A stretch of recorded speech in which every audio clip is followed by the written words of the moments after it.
You the time-old Christmas carol. It was the week before Christmas when all through the plant, not an operator was stirring, not even a rant. The tools were all hung in the shops with great care, in hopes that mechanics soon would be there. The electricians were nestled all snug in their shed, while visions of ozone still danced in their heads. And Richard with his paper and Benny with his cap had just settled down for a long lunchtime nap. Down at the tank farm there rose such a clatter, Ballard sprang from his truck to see what was the matter.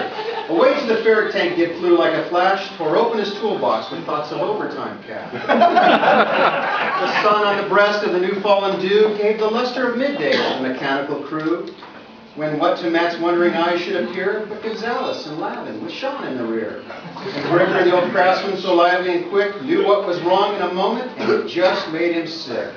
More rapid than eagles, his curses they came, and he whistled and shouted and he yelled out each name. Now Hector, now Richie, now Gilbert and Neil. Keep your hands off those valves. Did you not see the red seal? Don't open those valves with that oversized pipe wrench. Now we'll have to repair it on our shabby workbench. As dry leaves that before the wild hurricane fly, when they meet with an obstacle, mount to the sky. So up to the control room the mechanics they flew, with fistful of rage the whole darn work crew. And then, in a twinkling, as Fritz stood so aloof, the mechanics stormed in to show them the proof. And Pat stood there so calmly, and he was just turning around, when fresh from the head a young lad came in with a bound.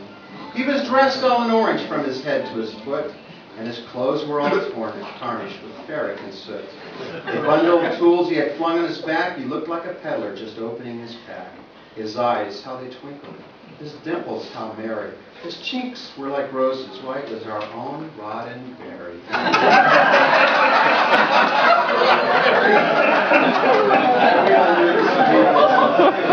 whole little mouth was drawn up like a bow, and he said with a grin, "Hey, don't worry, bro."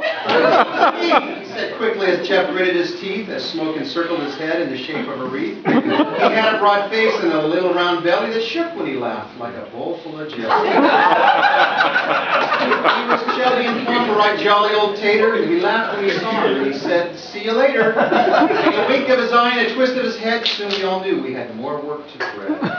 He spoke not a word, but went straight to his work and replaced all the fittings, then turned with a jerk, and laying a finger aside of his nose and giving a nod out the tank farm he arose. He sprang to his truck, to his team gave a whistle, and away they all flew like the down of a thistle. But I heard him exclaim as he drove out of sight, "Happy Christmas to all, and to all a good